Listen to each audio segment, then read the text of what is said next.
And we are back, or at least for the first time, we're back on, I guess I couldn't say back if we're the first time we're doing a show on the next round, but finally I got the gear and now we're on the channel. That's Jay Coker. I'm Mick Gillispie. The show's called The Last Call. This is our 174th episode. We're back, all right. Mike's already jacked up. He's breaking everything. Let me hit the open.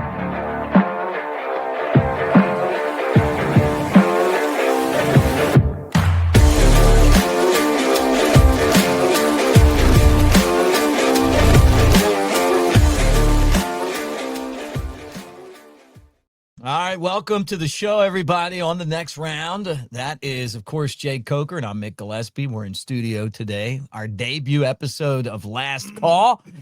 What a week to get it started. Yeah, I know. I was going to say this is really show 174 because we can't start counting from zero again, right? Not include the Bama tailgate shows too. No, but they're not podcasts though. That would put us at about 200. Yeah, if you did the tailgate show. Striker Strong this week, 9 a.m. Oh, Robbie Glenn. All right, so you guys know him, Bama baseball player, great guy. Yeah, what a game. I mean, let's get right into it. What a game it was. Bama goes to Athens. The consecutive win streak at home for Georgia was 33. Now it's 0. And Alabama beats these guys. How bad does it suck to be a Georgia fan when you know who Daddy is and there's it's completely undisputed. I can't say. That's what they've been saying too. They're just like, all right, you guys know. Yeah, this. I mean, whatever. I mean, no matter what happens, Georgia could have the game of their life. Bama's going to make the plays to get it done. It's almost like when Kirby left. There was like a pact in blood with the devil, like you. And he did get the national championship, but they've been pretty good games too. It's not like Alabama's whooped them. Now they've taken some whoopings, but not many. I mean, pretty much they've been good games, and I thought it was another really good game. Well, again, we beat a dead horse with this. The national championship, Georgia did win. I mean, come on. Yeah, everybody got hurt. Like beating up a guy on crutches. Let's just be honest about it. I just remember a Jai Hall trying to catch like this. I was like, I don't know if we're going to win. And Bryce Young put it right there on the cross. like all that. You could have just caught it with a face mask. He should have. I think Bryce probably could have dotted his face mask. Where is the Jai Hall now? I don't know. It didn't work out at Texas, did it? No, I don't think it did. It's a shame, too, because after that amazing 8A game, he thought he was going to be the next Jerry Rice. Again, it's tough. Kids, you just wish they I feel like you could just help mentor them into being in the right spot at the right time. Yeah. So does that mean you're going to start coaching? No. I got enough coaching going on at my house. Okay. Yeah. For right now. A lot going on. Well, welcome back, dude. Good to see you. I don't even know the last time we've actually been in studio together. But it's my fault. Prior to baseball season. Yeah, because I've been doing baseball. Nice to be back. I feel like I'm back at home doing this. Yeah. Well, you're gonna have to come to my house when I get my little setup done. We're gonna have to have like home and away game broadcast. Yeah, we are. Yeah, we are. Hey, I'm fine with that. I mean, I'm excited that you're excited. To have your own studio. Well, I'm just tired of it looking like shit when I do it on my phone. We gotta clean it up. Yeah. Well, yeah, I'd agree with that. And people calling you make fun of me for like having a. Like everybody's texting me like, hey, I need you to do this. I'm the producer and the host. And then you get a call like every show. It's just no fail. When my screen goes black, you're just like, I just hit I don't even care anymore. I think we all just know that that's going to happen. The crazy thing. I've gotten good at picking up where I left off. Yeah. You've gotten good at doing this, to be honest with you. Not that you were ever bad at it, but I mean, and I'm not saying that, but I mean, I'll go back and listen to the tailgate show when I'm driving on Saturdays. And I'm like, man, you know what? I mean, not that you've really come a long way, but you just gotten really good at it. See, can you listen to your? I can't listen to myself. When I listen to myself, I'm like, oh God. No, you sound good, man. Like, I think you do a really good job. I wouldn't just say that. I'd probably tell you sucked, if you did, give you some pointers, I've not many, but I've had a few people I've worked with where I've been like, man, one of them's on SEC Network. She's terrible. Oh my gosh. Terrible. And I don't know how she got there. I mean, I kind of have an inkling of it, but it was doing SEC women's basketball. Awful. Like awful. And it's so bad. And then you're like, you get done and you're like, how did that person get a job so bad? Gosh, I know. I'm just telling you. Yeah. Yep. So it doesn't really matter how good or bad you are. It's who you're friends with. Did you know that about life? I gotta keep you on the rails, buddy. Hey, look, it's our first show. Like I gotta come out with hot. Gotta come out with some hot takes, right? I hear you. So we're not on Cover Crimson anymore. I mean, let's get right to it. Let's pull the Band-Aid. But I really enjoyed working with Clint Lamb. I love Clint. Really do, man. I wish those guys the best of luck. Reed Taylor was awesome. I'm a fan of Taylor and EG. The whole crew, man. I'm cool. But this was it just felt like this was the right spot for us. I mean, when we started, like we wanted to, and I said this to Jim Dunaway, we wanted to work with Jim Dunaway. We want him in studio. Yeah. And I want to keep kicking his ass on the golf course. Yeah.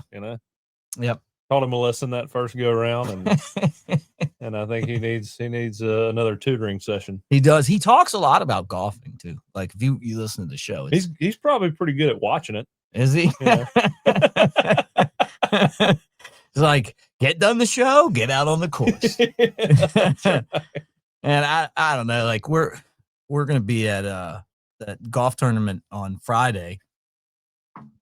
The funny thing is, people invite you. I mean, you're almost like a pro golfer at this point. People invite me. I don't even know why they do that. I don't even have clubs. You're just a good riding buddy. That's what I do. And that's not a bad position to be in. No, we did last year. Because when people expect long drives down the fairway and you don't show up that day, you need somebody to help you. Good, yeah. There were like beer stations last year. You remember that? We like kept deviating. we played with Tony Curry and who was the other? Tyler Watts' brother. Yeah, that's right. It was good times too, man. They had too many obstacles out there. Be like, hey, look, trim tabs over there. Play through. Yeah. It's like best ball. That one looks good to me. Oh, dude. So anyway, but this is cool. Like we're gonna be on here twice a week, and then I'm gonna do the post game show on Saturdays after the game. So hopefully I'll be able to get the guys on with me. Maybe you can come on once in a while, talk about the game. This last show was great. Just because Bama won, and they won a game that I felt like was well played. Like I know there's so many different things you can talk about, and somewhat of a chess match. I mean, it was, we showed up, man. We've been talking about it all year. If we show up, man, we can play with anybody in the country. You watch our guys on offense. The defense still makes me nervous. I mean, and we've got so many injuries now that it makes you wonder if our depth is going to carry us throughout the season. And I don't want to be that guy who's negative, but it's something that's concerning. There's no doubt about it. Defense, we're banged up, man. Oh yeah. I mean, and the offense is going to have to carry this team through the next few weeks of the season. But, again, you watch that offense, man, you watch Ty Simpson operate back there, and you got to feel comfortable with whichever matchup you have coming up, because I don't care what defense you roll out there, who you got over there, a guy that seems to have all the answers, which when you watch Saturday's game, he knows exactly what's coming. The way you watch him react in the pocket, the timing of the ball getting out,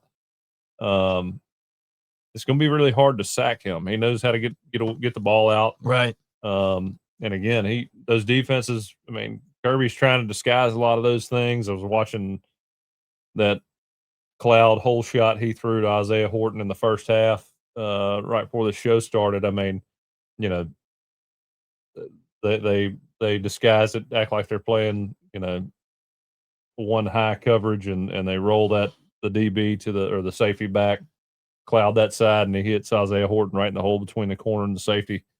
I mean, he's seeing everything. He's feeling really good, and when they pressure, he's got answers for it. He's shifting guys around to pick up free rushers. You just got to feel really comfortable, no matter who you're playing, with a guy like that in the backfield. Yeah. Hey, I forgot to mention this at the beginning of the show. We're brought to you by Pearl River Resort. Let me go ahead and put their spokesman on the screen. I may not suit up on Saturdays anymore, but I'm still in the game. Let's roll. In here, I call the plays, make adjustments, and lay it on the line. Want to feel that fire, that rush? Then you've got to get in the game. I used to say it in the tunnel, and I still say it now. Let's roll. Let's roll. All right, there you are. You're the spokesman. I forgot what we were talking about. We're talking about Ty Simpson, but I meant to do that at the beginning of the show. The only thing that concerns me, and again, I need to go back and watch second half. You said he was like Drew Brees. I mean, in all seriousness, I remember watching that game, and a buddy of mine, actually a guy at the Senior Bowl, was like, "Man, who does he remind you of?" And I was like, "Man, there's no real college equivalency there, in my opinion. I hadn't really seen somebody operate back there with that kind of effectiveness." He's got the accuracy. I would say the accuracy and the anticipation of Mac Jones, but he's far more athletic, and I think he's got a stronger arm. I mean, but if I'm comparing any quarterback that comes to mind, I mean, you watch Drew Brees play, and I mean, he doesn't absolutely blow you away like a Cam Newton or anything like that, but but the ball's coming out. Yeah. I mean, pressures are picked up and the ball's coming out. The only thing that gets in the way of production is physical mistakes. You know, inaccurate balls, guys falling down in routes, guys maybe running the wrong route, but you feel as though if everybody is doing what they're supposed to do, the ball is going to go to the right place and it's going to be on time. A big difference as far as fundamental form this year compared to Jaylen Milro. I mean, forget about like the results, but I'm just saying, like, it seemed like he always had really bad footwork, and he made up for it with his athleticism, right? This guy just looks like he's kind of on top of all that stuff. That's part of his magic, right? Well, that's what makes Ty Simpson Ty Simpson is, you know, ball placement, timing, like footwork, though, the way that he releases the ball, it's like he was throwing darts. I mean, I think Jaylen Milro had a stronger arm, and he's obviously, I don't think I've ever seen a quarterback with that kind of athleticism. Yeah. It's like Michael Vick type athleticism, A bit stronger and bigger. And look, man, Jaylen's, I think he was a hell of a quarterback at Alabama. But it's just different, though. It was hard to defend. It was hard to defend a guy who could move like that, because I mean, you really and he could get the ball, he could get the job done throwing the ball too. But it was just a weird week in, week out. I wasn't sure if that consistency was going to be there. And look, it's only we played 4 games, isn't that right? 5 games. Yep. I mean, we're early into the season. 4 games. I felt like week 1 against Florida State, to be honest, and I felt like I expressed this in week 1 or after week 1, that Ty was kind of let down by his team in that game. I felt like he was one of the few guys showing a lot of toughness and trying to win that ball game. I think, that 4th down conversion where he threw it to Ryan Williams instead of running the ball was on him and probably his biggest mistake of the game. But outside of that, there were a lot of key drops. And when things aren't going your way at that position and you've got that many drops and that many just bad plays over and over again, and you feel like you can't get anything to go right, man, it's hard to swallow that, especially when you don't really have a run game either. Yeah. The run game's another good topic. I mean, it wasn't spectacular. And I guess when you compare it to what Nick Saban's run games looked like, I mean, like the one you had, that would have been a bad week. But we don't have Derrick Henry, and we don't have a Joe Moore award-winning line, but we could. I mean, I could see those guys working into that. I mean, they're not out of the race. But Shank and I do a show. You played football with him, Alphonse Taylor. You know, he's a pretty honest guy. And he was like, look, man, and I agree with this. He was like, it might not look on paper like, you know, you think it's that great, but he goes, you don't get all those third down conversions if you're not steady with the run game. And it was pretty steady. No, well, you have to be at least be able to count on your run game to get you in position. You know, I mean, it's not helpful that we haven't had. I think we've had like one explosive run for a touchdown this year against ULM. Maybe, and again, I don't remember watching that game too intently. So, I mean, that game to me is kind of a wash. But I don't know that we've had a long touchdown run outside of that game. Mm-hmm. And I can tell you, when you have those plays here and there, it really takes a lot of pressure off the offense. Yeah. And kind of what I was saying at the tailgate show last week before the Georgia game is what I'm afraid of is that they don't respect the run whatsoever, and they get into high coverages and kind of, you know, stalemate our offense. And I felt like they started doing that more in the second half, and we weren't quite as effective. And when that happened, you can't let the defense just you know, play the pass game and just feel comfortable stopping the run with less guys in the box. And that's where I feel like that was kind of heading with Georgia. Right. And that's where I'm at right now. The question is, how do we adjust? I don't think Vanderbilt's going to have the defense up front that we saw with Georgia. But they're going to look at that film and they're going to try to duplicate what happened in the second half. Is it a running back issue? Is it an offensive line issue? I mean, what's the deal in your opinion? I mean, Jaylen Milro came back and look, you feel like you really feel like we perform better running the football against Georgia than we would have without him. Obviously, I mean, I thought he did a great job. He was, you know, you watch him run the ball. He's more physical. I feel like he's more explosive than anything else we got. Man, I think he's a great player. You know, you throw in not Richard Young, but the kid from you're talking about what's his name?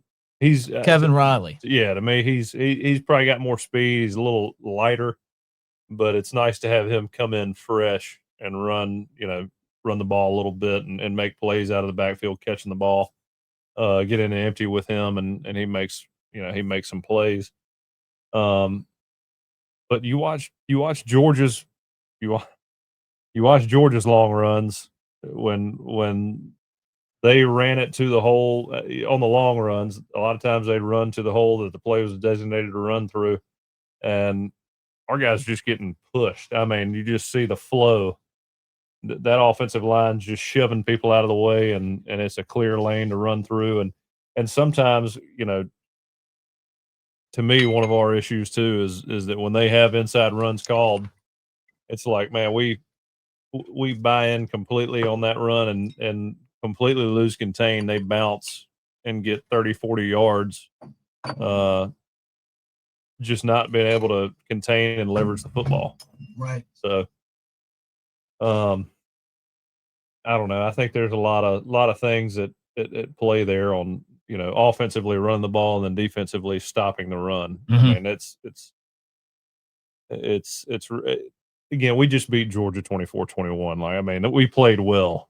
We did enough to win the ball game. We didn't make mistakes. We didn't turn it over. We didn't have penalties. Mm-hmm. But you know, also the thing is, like what Georgia worried me. I worried about Georgia grinding us down running the football, and they did have some big plays. We made key stops. Really, we made the made the key plays that needed to be made to win the game on both sides of the ball. Yeah, we didn't just let up like we did against Florida State. And that was the thing that irritated me about the Florida State game. It wasn't the outcome. It was the effort. And I thought we'd have good effort because these are guys that, Alabama and Georgia recruit the same players. Yeah.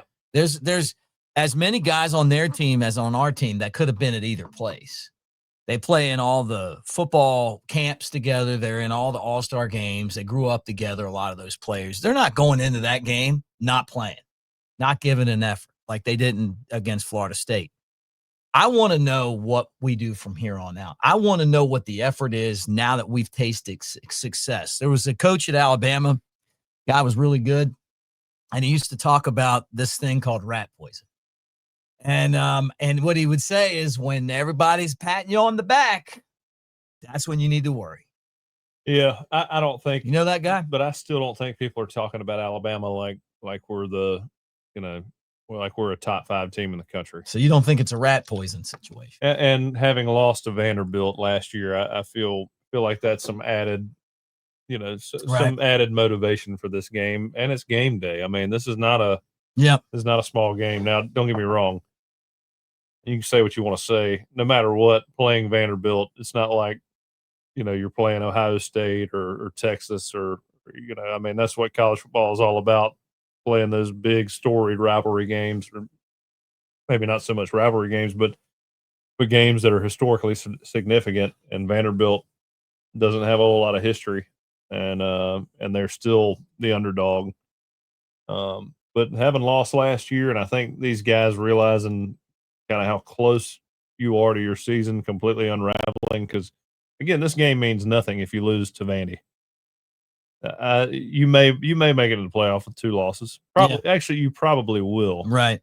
But you got a lot of tough games from now until the end of the season. The likelihood of not dropping one more is pretty slim. And I, hate to be that guy, but no, look, and you're exactly right. The difference is now is that this game would have been colossal a couple years ago because it could keep you out. Now it's just another win or it's just another loss. Like, yeah, that is what happened when they expanded the playoffs. It watered down the significance of some of these games. It's still a great win, don't get me wrong, but it's not going to keep you out of the playoff. Either one of these teams, whether you win or you lose, it's just one game. And now you got to go beat Vanderbilt. We found that out the hard way last year. We beat Georgia, and then we weren't ready for Vanderbilt. And this game, to me, and I want to kind of talk more about Georgia and Alabama before we talk Vandy. It's only the second time ever that Vandy's been on game day. And this is only, listen to this one. This is only the second time in 80 years that Vanderbilt is 5-0. Last time with Jay Cutler? 08. Yeah. Think about that. So I remember when they were game day, and I can't remember who they played, but I remember them being on game day. Might have been like Kansas State or something. James Franklin was there. Yeah. James Franklin was awesome coach. But just sticking to the Georgia thing, I thought Alabama played a really smart game. They looked as disciplined as an Alabama's team's been since 2020. And that maybe is before is a huge compliment to Coach DeBoer. 3 losses. I mean, three. I think it was either 3 or 4 penalties. How loud it is in there, and those guys didn't get any false starts. Maybe one. Hey, it's like I told you earlier. My thought on Georgia. The best. We've been talking about blackouts. Maybe blackout, maybe not. What's the trick to beating Alabama? The only option you got left is just nobody show up for the game. Right. Make this a quiet stadium. Hey, don't piss us off. Yeah, right. Just don't show up. And maybe the outcome will be a little bit different. It's it's the teams, the refs, and a couple cameras. And maybe things go a little bit different. But, I remember when I played, they meet our defensive line at the tunnel talking trash. I know this. And story. I'm sitting there warming up like, y'all are idiots. That's Yeah. the dumbest thing you could possibly do. Yeah, right. And, I mean, their fans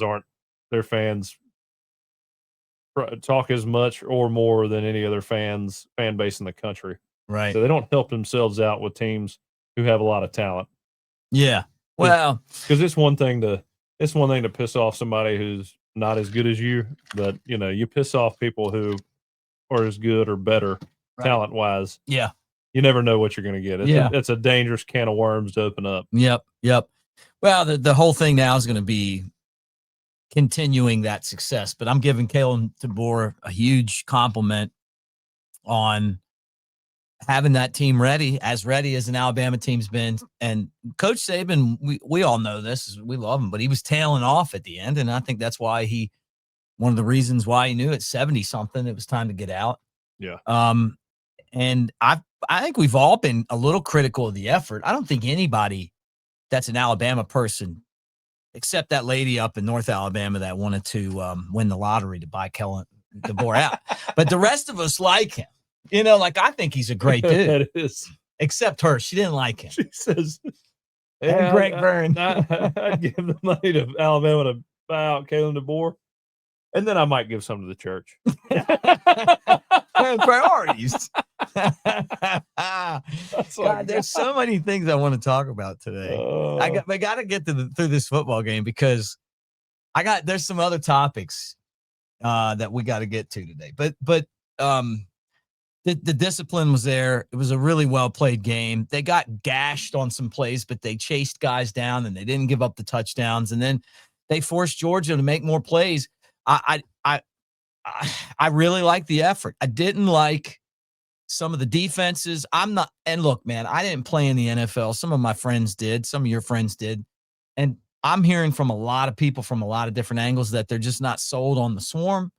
They don't like the mugging up front. They don't like the way that the cornerbacks are coming up to try to make plays or not making plays. Damani Jackson looked awful in this game. Is he getting put in situations where he's not capable of succeeding? I saw one play where they gave up a touchdown on 2 Damani mistakes, and then it was Womack that took responsibility for it. And that could be the case, right?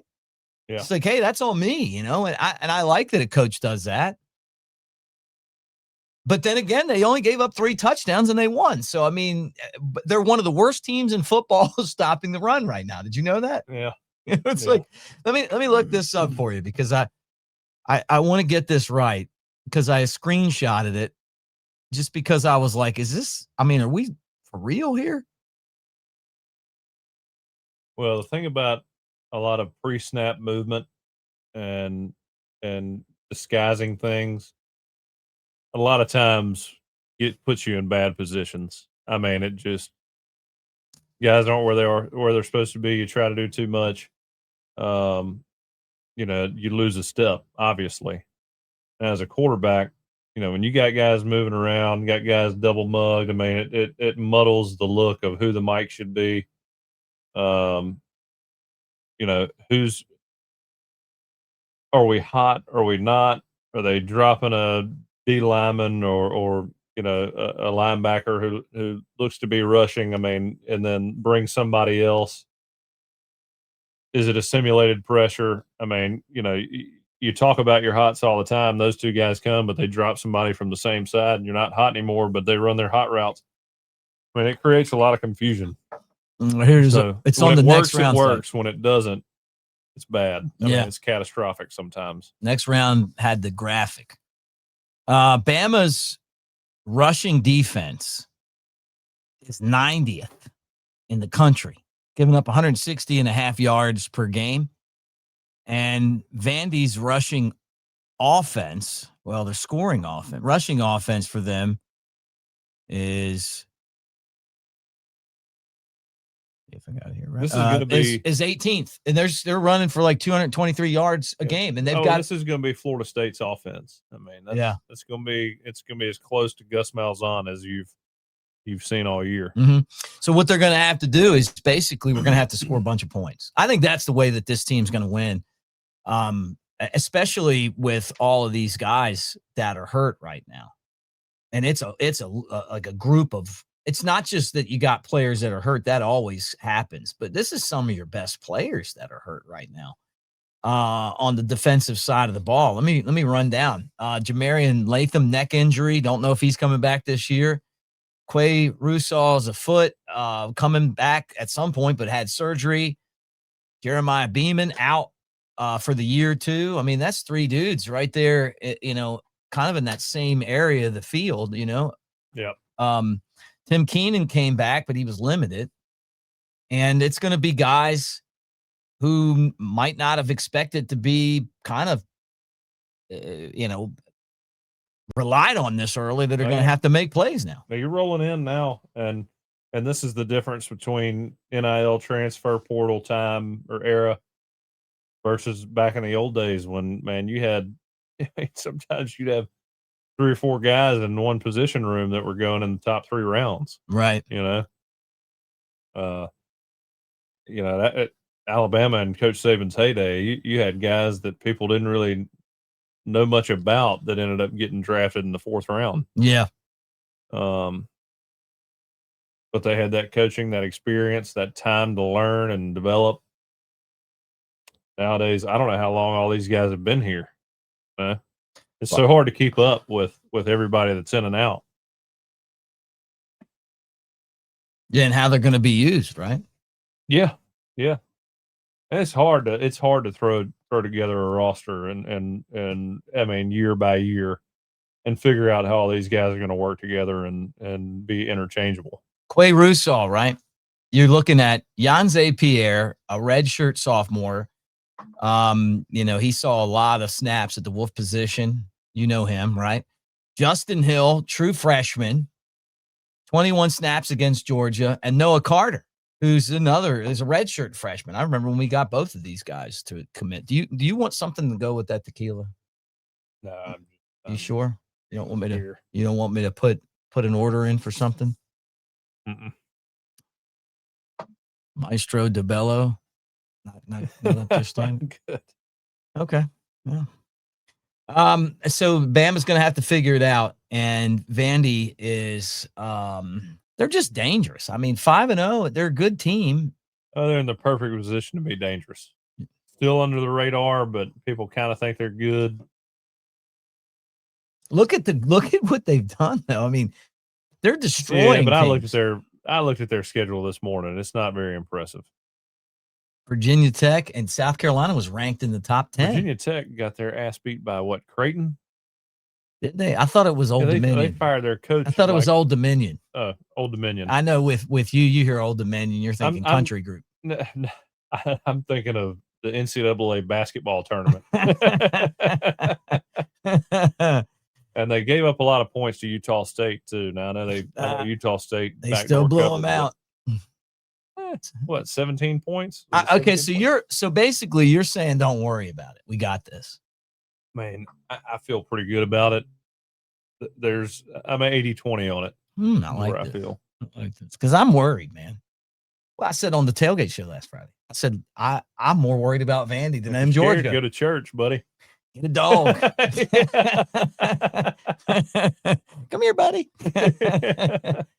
It's going to be a lot of fun, though, man. I can't believe that game day didn't go to Georgia. It's coming to Tuscaloosa for Vandy, but it also shows what a shit schedule we have this week in college football. It's like every other week. Like week 1 was pretty good. Week 2 is terrible.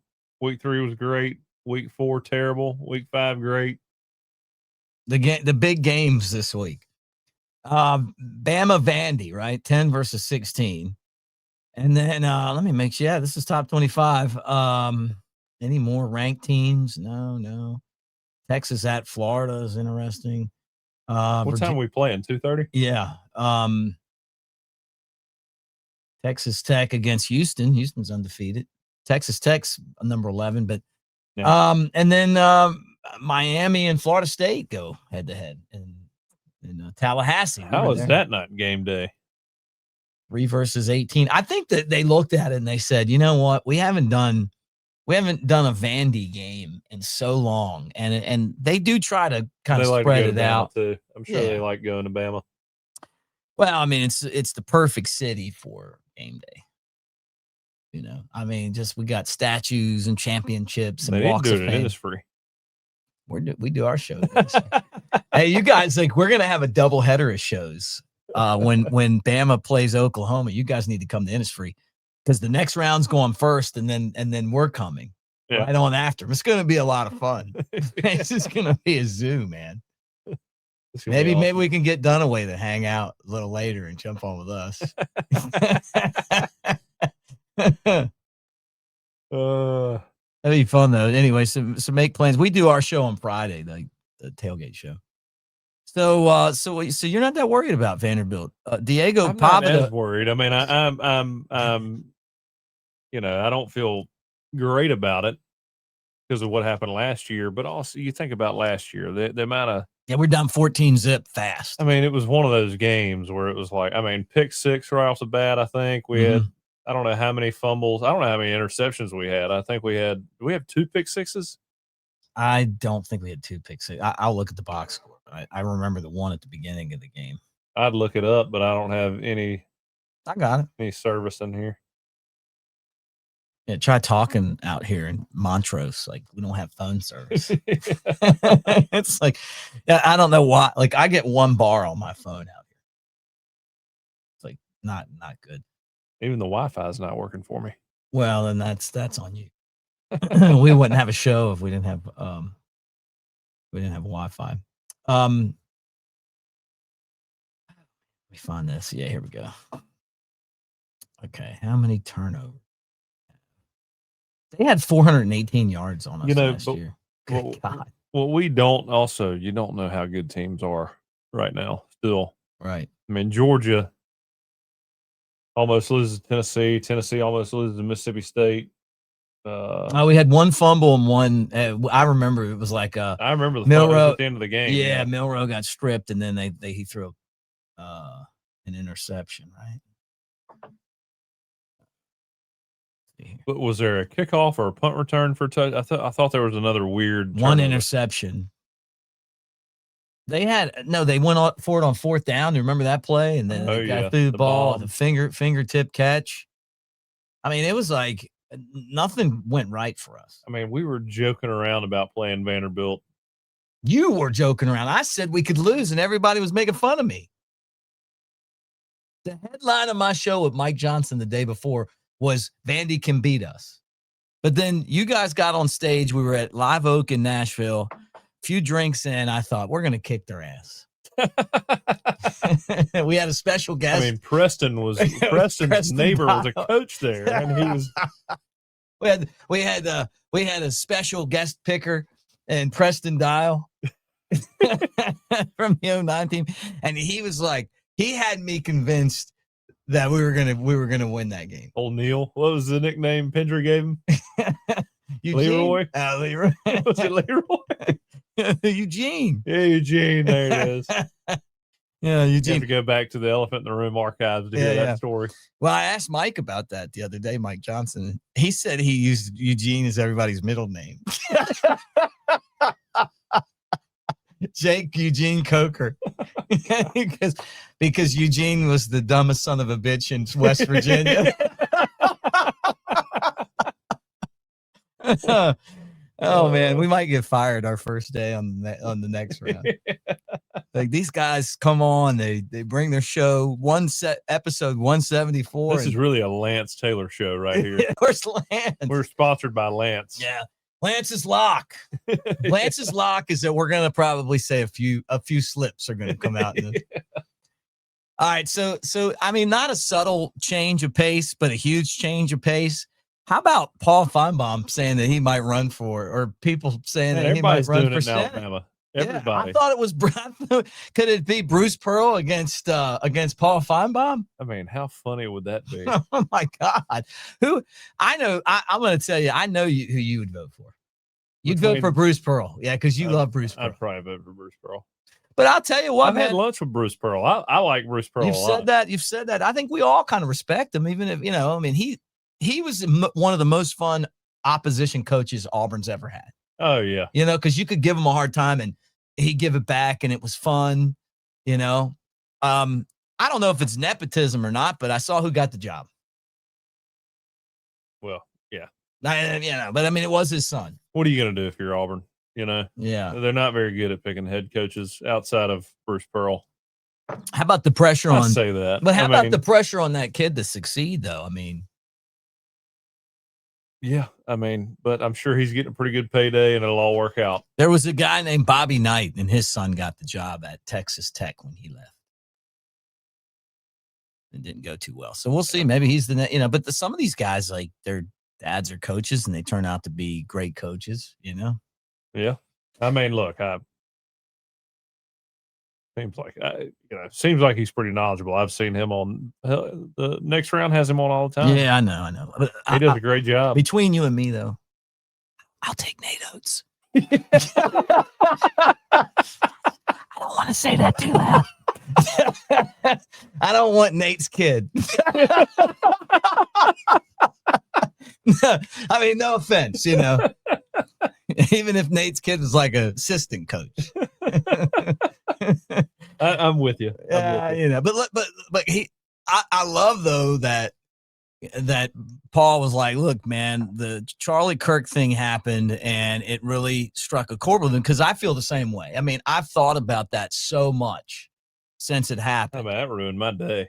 I mean, I saw that and I was like, I got to get out of here. I went to school at Alabama. I was in there. Was a guy named Dr. Alzacoffey. He was the political science professor. We totally disagreed on politics. And by the time I left Alabama, 5 classes later, 40-page papers, I got an A in every one. He'd come in and be like, Mr. Gillispie, to taught the readings, and then I'd do my thing. And we disagreed, but we respectfully, and I saw Charlie Kirk and I'm like, man, we used to debate in these classes and it would get pretty intense, man, but not intense in a hateful way, intense in an intelligent way. Yeah. You up for what you believe. Yeah, man. And you got to be able to articulate why you feel a certain way. Not like, when I went to University of Maryland, the professors would give you a bad grade if you disagreed with them. Not at Alabama. I got an A and we didn't agree on a lot. Yeah. Dr. A was my favorite professor, and I'm still great friends with a bunch of people from that class. 2 of the guys were in my wedding. I just don't want to live in a world where we, in this country anyway, and even the world in general, I think everybody should have so the number one, there's a reason why it's the First Amendment, free speech. Oh yeah. And so I get it with Finebomb, I don't even care about the politics. He's not the only one that, man, we all feel like this though, yeah, man. It's life-changing. For me, I don't know, man. The party affiliation, it's hard to get on one of the teams because they're always, to me, every politician's just, they're all full of shit. Yeah, it's all theatrical. Yeah. Right. It's all, but I don't know, when you trust somebody's morals or trust the way that somebody,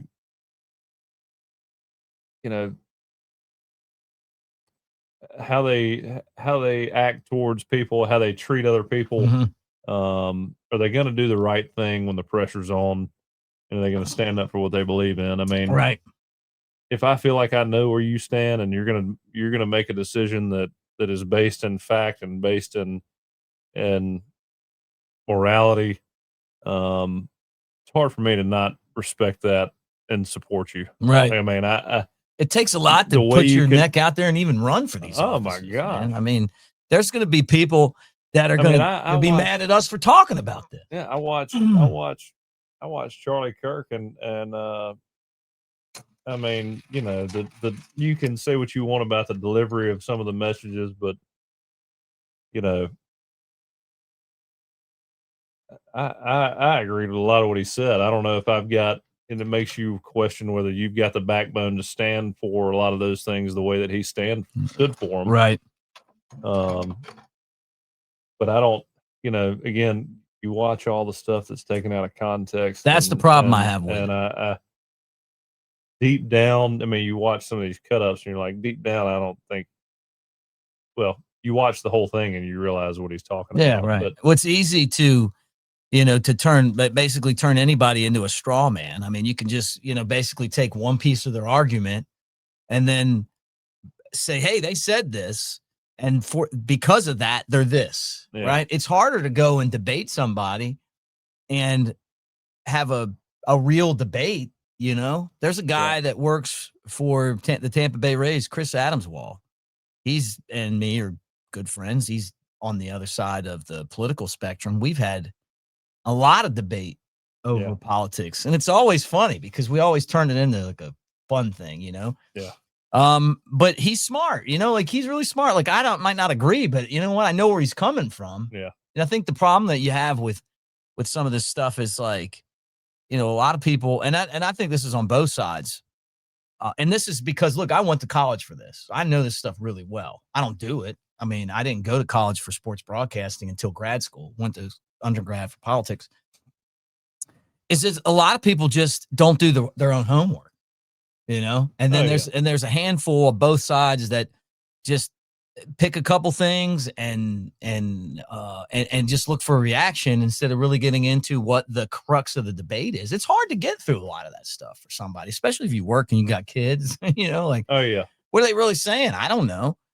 So, well, there's, you know, you look at this stuff and there's a lot of people who, I mean, you're not going to agree with everybody on everything. Mm-hmm.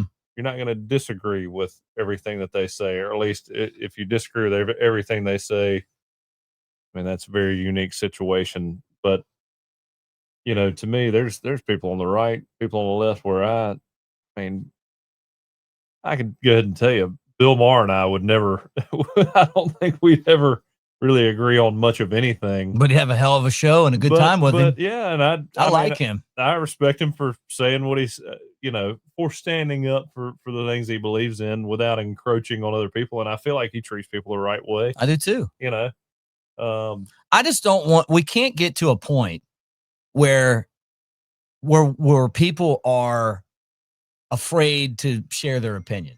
Yeah. You know, the whole Charlie Kirk thing to me, I didn't know him. Yeah. I didn't know him well before this. And then I've watched a ton of his stuff now because I wanted to see this guy. He's one of the all-time great orators of his time. He's one of the best, like, to go onto these campuses. I've never seen anybody recall. It's unbelievable. He beat everybody. Any historical fact, scripture, right? I mean, whatever it may be. It was crazy. I don't think I've ever seen anybody have that kind of a response to whatever question may be asked. Yeah, right. Yeah, be like, well, you disagree with this, and then he'd be like, well, I don't like the way that it was done, and this, and this, and all of a sudden he's talking about he knew the Constitution and the Bill of Rights and all of that stuff back and forward. You know, I've compared it to MLK because, you know, I think before MLK was assassinated, people knew who he was, but I don't think he was. I don't know that his message really took off until after that, because then all of a sudden he became immortal, right? Yeah. Well, and now he's like one of the greatest figures of all time. You know, it would have never gotten to everybody had he not been assassinated. I'm not saying that it's awful, right? But what happens is you know, and I was saying this on one of my shows on my Cubs channel, is that Jake, my son, would get like brings home like a picture of MLK he drew, right? Like, can you imagine that? Like, and it's like, loves MLK. It's one of his favorite figures in American history. I don't know that it would have been like that had he not been, you know, assassinated. And then all of a sudden everybody, like, just same thing with Charlie Kirk. We're all like, hey, who is this guy? Even though we weren't alive then. You know, with Charlie Kirk, it's like, who is this guy? What's going on here? And then we're all kind of like, wow, you know, how terrible. MLK's had he's maybe arguably has had the biggest impact on our country in the last 100 years. And I feel like this Charlie Kirk thing's kind of the same way. I mean, I just feel like there's like people like Paul Finebomb, going back to that. Like, the guy's going to give up his job on ESPN because he wants to run for Senate. Yeah. I mean, think about that. And there's a lot of other people that are doing that stuff. I saw the Clay Travis interview, or some of it. Saw some of the Clay Travis interview, but he was talking about how it affected him, and I felt the same way. I mean, me and my wife were just. I mean, I remember we watched the, you know, the memorial service. All of that stuff, and it was. I mean, I told her I've never felt this way about anybody that I didn't know passing away. You know, I mean, just I don't know, man. I've never, again, It puts watching.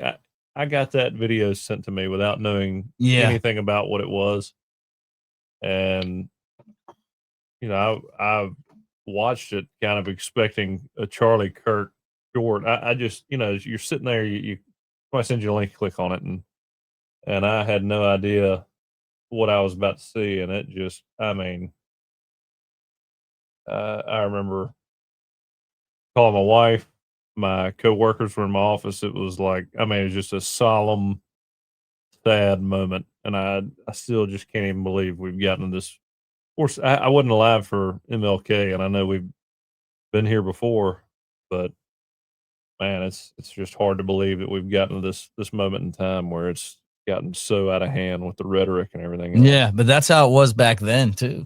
Where people thought that MLK wasn't. Look, and I don't. Forget about the politics. But you forget see about it now, and that the seriousness of that. Right. Can you imagine if, like, he was in a social media world where you can see. I mean, millions of people everywhere. watching. It's everywhere, and it's just to sit there and watch that and like reflect on like who we are, right? Who are we? I mean, how did we get to this point? I was just, I don't want to say angry, but disgusted with the people that celebrated it. I don't care. Like I just was. I mean, now me personally, I wasn't one of these guys that was out cheering when we killed Osama bin Laden. I mean, I was happy that he got what he deserved, but I wasn't cheering. I would never cheer someone's death ever, This one was like, okay, wow. We've gotten to a point now where there's people, even professors at Alabama that are, like think that this is a good thing. And that to me is frightening because we have to say something about it now. And a lot of us don't want to cross that line. You think Paul Finebomb wants to go from making all the money he's making? But I think that's where a lot of this is coming from, where we're like, hey, man, like no one's going to tell you how to think. But we can't get to a point in our society where when somebody like this guy, because people that haven't gone and watched his videos, and even some of the politicians, I hear them and I'm like, man, that's not what he said. I mean, I may even agree with what their point is on what they're saying, but the way that they're describing it makes him sound like he's the devil, and he's not. I mean, he's kind of the opposite. But we've gotten to that point, and I hope that by people like Finebomb and people like us saying, hey, man, don't get into that trap, man. Respect people for having differences of opinion, Brett Elmore, big sexy Elmo was my best friend. He died. We didn't agree on politics, so that we argued all the time about politics. Yeah. I've never loved a guy more than I've loved him. Like, that was a year ago, 14 days. I'd rather you tell me what you think. Expose what you think. Right, man. Throw it out there. Now I know who you are, and we get along, not get along, whatever. Yeah. I mean, to not get along, one of my best friends from high school. I mean, we've had our run-ins on late night, political talks and right. And I mean, it is what it is. I mean, whatever you think makes the country a better place where you can live freely, love your neighbor. But to me, it's all about community. I mean, you take care of yourself, each other. Yeah.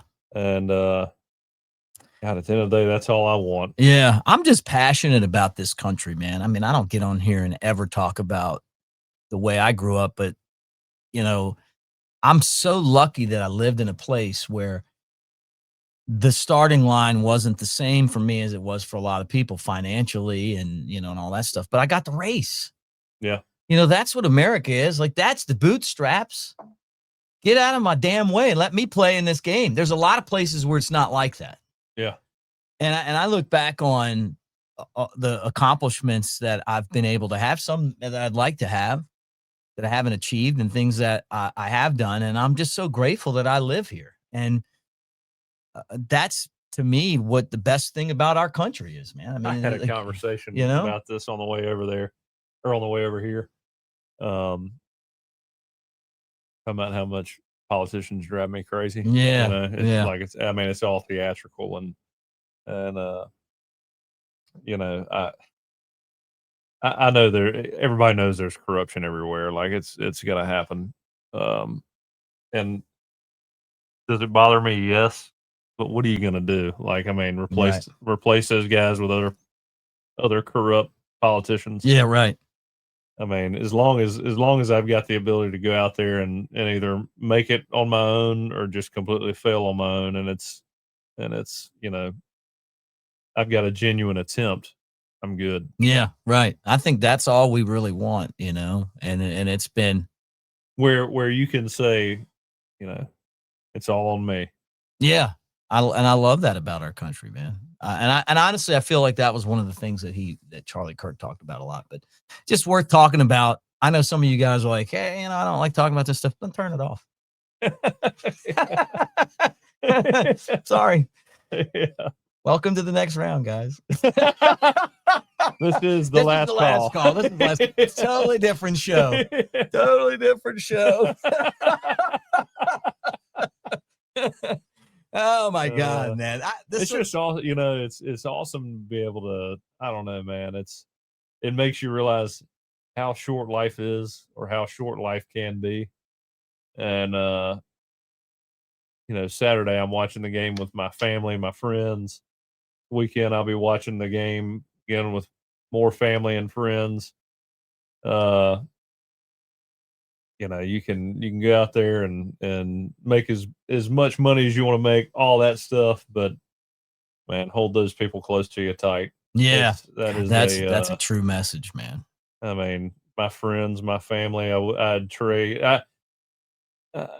give away anything in the world to keep the people in my life, my friends, family, relationships. That is without a doubt the most important thing. And I don't know, when you see things like that, you realize how volatile everything can be, and you take it, just do not want to see it go to a place where there's no coming back. Yeah, right. That's what I think too. That's why we got to stand up and say, hey, man, you know, don't celebrate stuff like that. Stand up, say, hey, you know what? You can disagree with someone, but they have a right to say that. That's what the First Amendment is. Mm-hmm. You know? So anyway, we'll see if the Finebomb versus Pearl Senate matchup would be amazing. It would be amazing. Everybody's looking at Tommy Tuberville and they're going, all right, so you guys let that dude be your senator? Like, okay, well, sign me up. I'll do this too. He could have had the job forever too. Like, it's like almost feels like a lifetime commitment, because I don't know who'd get it between Finebomb or Pearl. That'd be a great race though. But I'm just saying, these jobs, like, nobody, once you win, you never lose. Yeah. Rarely. Unless there's like a complete shift or you just absolutely trip over your dick, you know? I mean, that's right. That's an expression. Even if you're a female, it's just an expression. And I don't know. I would love to see it, you know? It'd be a good one. I think there's two pretty good candidates too. You do? I really do. Yeah. I think they would be. Okay. I mean, look, we'd get the NIL thing figured out. A lot of what being to me a good politician is selfless service and knowing your community. Yeah, right. Yeah, look, I like Tupper. I just didn't like that I was there when he beat us all those games. But there's nothing worse than these guys that have been in there for like 40 years. And then they don't care anymore. And they're in it for the, you know, for the power and the dinners with other powerful people to talk about how powerful they are. So this is what happened. And then they kept saying fear the thumb. And now we got the thumb. Do you know that we lost 6? I think it was 6 straight. Yeah. I remember they had the t-shirts made. Yeah. I remember being at Galette's and the Auburn fans before the Iron Bowl were trying to convince me that Shula was a great coach. Yeah. Well, look, you want to wrap it up or you want to take a timeout? We'll take a timeout. All right, let's take a timeout. All right, back at it again after a quick timeout. Jake Coker and Mick Gillispie. Last call. We're part of the next round now, guys. We're going to do this show twice a week. It's episode 174. We're just hauling over our number from Elephant in the Room. So on my other channel, I got this sponsor. They're called Kelshi. And you can basically wager on all kind of stuff, right? And the only reason I'm telling you this is, and look, I already brought this up on another show with you, but I wanted to have this conversation in person. You can bet on, will the U.S. say that aliens exist this year? And there's been $750,000 put down on this. Yes or no? And I thought that would be a really interesting first show conversation. And you don't think they're going to admit it? You don't think they're going to admit it? No. I mean, but you saw you've got 3 Air Force siblings, and you saw the videos of the TikToks and all that stuff. Yeah. So you've seen it. Oh yeah. So you know that they're there. Are you talking about the New Jersey drones that were flying? No. I'm talking about the Tic Tac, the things that go like 8,000 miles an hour and bend gravity, basically. That bobbles. There's no telling what we got right now. There's no telling what is even. I mean, like the universe is so there's so much out there that we might not know about. I don't know that. I don't think the government's going to admit it though. What would well, the question I have for you though is if as Tucker Carlson says, they're supernatural. Yeah, right. Like they're just it's another dimension. It's another like a entity ghost, altogether. Right? We don't know. So let me ask you this: if there were aliens, right? And the government said, "Yeah, hey, guess what, man? They're aliens. They're from other planets, and they come here. You know, how would that affect your life? Would you be nervous? Be another reason to buy more bullets. Yeah, but you can't shoot them. Yeah, that'd be an excuse. Let's see what this does. Yeah. I mean, I don't, How would the government do it? Ladies and gentlemen, the president of the United States. I mean, again, if they did, what would you do? It'd be like, I mean, okay. Hopefully they don't I think come. people would freak out. I got to a point where it is what it is. Yeah. What am I going to do with it? Do about it? Like you said, bullets don't matter. Yeah, I know. I mean, whatever. Yeah. What would Jules Monnier do in a situation like this? That's go to a Saints game. Yeah, Jake's uncle. I want to have my grandfather. I'm sorry. If I had one more kid, I'd name it Jules. Love that name. Jules is a good name. That's one of as a play-by-play guy, there's been certain names I just love. Like Cubs had a coach named Will Venables. He's Jules Mounier. Yeah, that is a smooth. Yeah, like that's a great name. Smooth name. Yeah, like he was smooth. Now he was smooth. I was looking for his picture for what joke I was going to pull on you, and I was like, oh my gosh, you guys look alike. Did you see his Spring Hill College picture? Yeah. Yeah. Back in the day. Yeah, that's really cool. Yeah, drafted by the Yankees and Celtics, and then had to go to Korea. Yeah, man. Golly, that sucks. And back then, it was completely different. I mean, I don't like any wars. I'm just not for them. I mean, it's crazy that it's 2025 and we can't figure out how to get along. Yeah, it is. I mean, it's kind of nuts, right? It stinks. And, that generation was amazing. Guys like my grandfather in that generation. Oh, man. Tough dudes, depression, wars, Did you ever read The Greatest Generation? No. The book? No. I lived in my grandfather was my best friend before he died. And but you think about those guys, dude. You're like dude. 17, 18. Some of those guys joining early just to go fight in a war. Yeah, they wanted to. Whereas, I mean, nowadays, you're like, well, of course, nowadays, government's done a great job of just ruining every aspect of, we don't the believe thought in of it. going to war. Right. What's the point?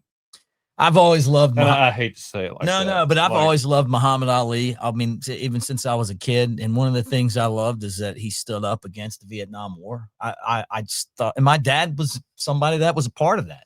But I just thought, thank God that somebody is like, hey, what are we doing? I just watched a documentary on the Vietnam War, and let me tell you, Terrible. oh man, it makes you wonder about a lot. Yeah. And he was like, look, you put me in jail. I watched one on World War II probably a year ago. And I mean, just the things that leadership does just for selfish publicity matters. Dude, you can't look, if a guy's over there killing people because of their, like the genocide going on, you got to stand up to that. But it's going on in North Korea. Nobody's doing anything about it. I mean, like, it's there's some noble causes that are worth it. World War II, I think, was. I don't put it in the same category as Vietnam. I mean, Hitler was trying to take over the world. Yeah. I mean, pretty much. So we had to step up and, No, what I meant was just the way in which certain battles were fought. Oh, yeah. And that's terrible, man. Like, awful stuff. I mean, you imagine launching and going towards in a boat headed towards Normandy. Yeah. And you see that kind of gunfight. You see where they're located on the hills. I think that I want to say it was Yogi Berra, but I'm not 100% sure. I saw a documentary on a former baseball player, and he was in a boat that was part of that.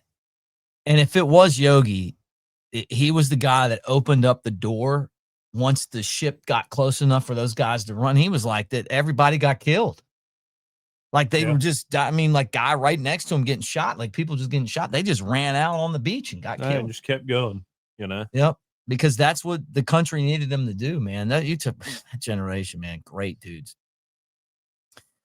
I think that generation would have loved the way that Alabama played in Georgia last week.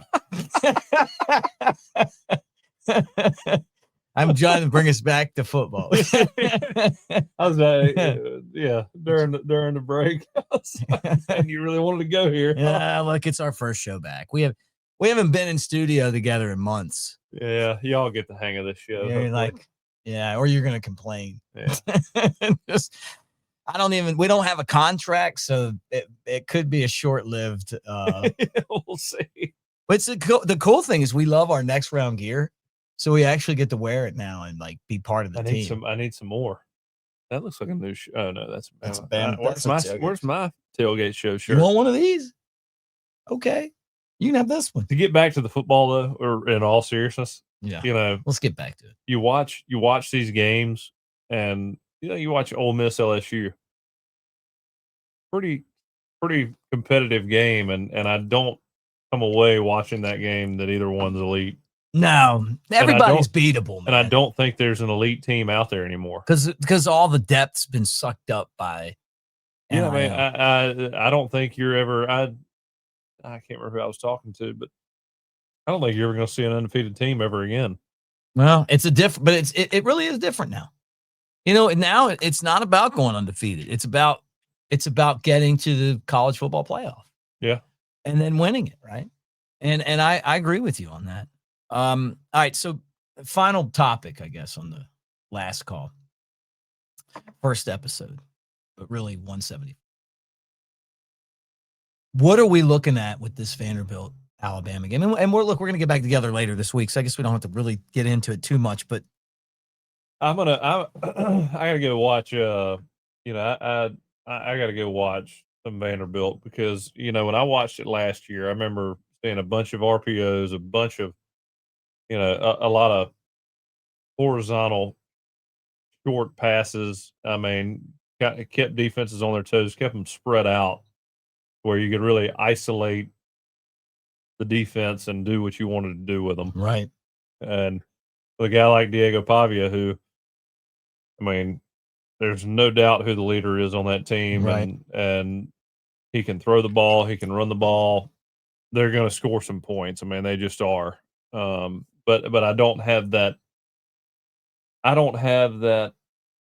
that nervousness about which Alabama team shows up for this game, because I think offensively we're going to be there and we're going to be able to execute. I think again when you've got a guy like Ty Simpson who is so dialed in mentally that it's becoming, to me, it's starting to become robotic where he understands exactly what he needs to do with the football. I think it's a lot easier to not play down to your competition, because at that point you're so dialed in that you're executing the play like practice. Yeah. You know, I mean, it's not so much about the team you're playing. It's about, okay, the details of running it correctly every time. And it really doesn't matter what color the jersey is on the opposing side. It's okay, here's what they do. Are they there? Yeah. All right, they're doing this. Here's where I go with the ball. And he's been the starter for a while. It was named the starter, you know, early in the camp. He's built those relationships, had that rough start with Florida State. Right. Come into that leadership role, building into that leadership role. I saw him making speeches to the locker room, you know, prior to the Georgia game. Sounded great, was in command. I just think that everything is molding around the whole program is molding around him. Good. I think so too. And I so, also think that we're seeing what Kalen DeBoer and Ryan Grubb together do. Dude, right? Some of those. How about the last play? That third down. Oh my gosh, That was beautiful. I was like, that is genius. Yeah. Because you know, and it's kind of crazy to think about. Like, as long as football's been played, you feel like everything's been pulled out of the hat. And maybe I'm just forgetful. I don't know, but that was awesome. That almost reverse naked, where he fakes it to the right, acts like he's sprinting out to the left, and then reverses field and throws it to Jam wide open in the flat. You see Kirby telling everybody, I mean, he's like, get ready. It's a play action. They're rolling out to the left. I mean, you can see him waving at the. It's too late. Oh yeah. And no, he's sold, man. He's sold. He's like, hey man, he's rolling left. He's going to throw it to the trip side. Oh yeah. Right. Right. And Ty fakes it, acts like he's rolling that way, reverses field and throws it to Jam. It's like, oh my gosh. Yeah. Ryan Grubb. I love the Jam slid down too. Like, oh, it was like, I mean, the presence of mind and all that. Hey, it was, I mean, you guys later. Tip the cap. Yep. Dub. Roll Tide. Got you again.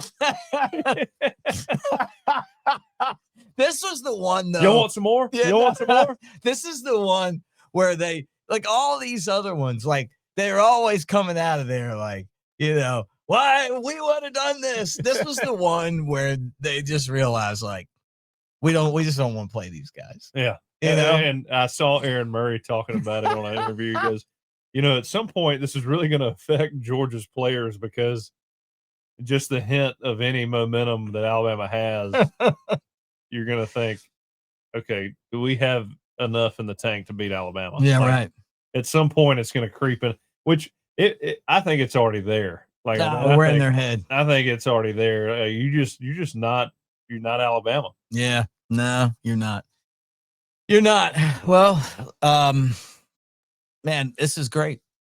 Finally back and doing a show. And I feel like we probably gave them enough for this first show. Or, I mean, or you want to keep going? I think we gave them enough for tonight. Unless there's something else you want. I got to get back to the house. Yeah, I don't need Sarah being like, oh, you can't do any more shows. No hiding out over here. But I will say this. Since the last time we did a show, I actually have a nice yard. And everything's great. The yard is looking great. Yeah, the yard looks great. Thanks to Ferraro. We got some live grass. We've got grass here. It doesn't look like a bomb shelter. I was so excited about you coming. And then I was edging and a rock flew up and hit the window of the studio so that you can't go out the front door. Then, did you know that when you break glass on doors, it's really expensive? Yeah. You just replaced the whole door. Give a podcast guy a lawnmower. See what happens. I just noticed though that this door actually has screws on it. Probably be actually easy to replace that. I'm getting new doors.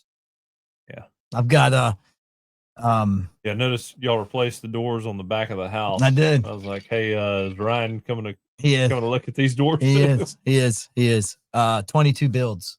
Yeah. Ryan Anderson. That's my guy. He's all our guys. Yeah, but I mean, he's actually, you played football with him. I know him as the guy that fixed the doors here. and so we're doing the floor in the house. Like he's a contractor. He's building houses for a lot of guys that played with you guys. So pretty cool. He's so great. support him. Man. Ryan's He's going to awesome, do dude. good in whatever he does. Yeah. And he brings an intensity to building that I didn't know you could have. I mean that in a good way. He's detail He beat oriented. the hell out of one of his subs out here. Well, he like comes in and like that's what he was doing. Yeah, like- That's what he's doing a lot of opposing teams. like a couple things. He's like, they'll be out tomorrow to fix it. Anyway, well, great to see you. Let's do it again before the Vandy game. We'll concentrate a lot more on Vanderbilt, Alabama next time. Game day coming to Tuscaloosa. Huge game, and then Bama goes to Missouri after that for an 11 a.m. game. If you talk about a trap game that is waiting for you, that's the one. But this entire schedule's tough. And we appreciate all you guys for being here. Make sure that you like and subscribe and you're a part of the next round. This is where our new home is on the last call. And we're brought to you by Pearl River Resort right over there in Philadelphia, Mississippi. The Azaleas, the Oaks, two amazing golf courses at Dancing Rabbit Golf Course. Also, the Timeout Sports Lounge. Coker's wanting you to go over there right now and bet Bama 10.5, right around the number right now. Dang, it's dropped, huh? Yeah. So everybody's on Vandy. Well, I don't know. That's going to be a Bama ass whipping. What it sounds like. Yeah. Okay. Go against the public. Go against the public. You can do that over at Pearl River Resort. 20 big screen TVs. You got a window. You got individual kiosks. Full-size bar. It's a fun place, man. We've been there. I was there last week and be there again soon. But we appreciate them. And now I'll play their spokesman to end this show. Roll Tide, everybody. I may not suit up on Saturdays anymore, but I'm still in the game. Let's roll. In here, I call the plays, make adjustments, and lay it on the line. Want to feel that fire, that rush? Then you've got to get in the game. I used to say it in the tunnel, and I still say it now. Let's roll.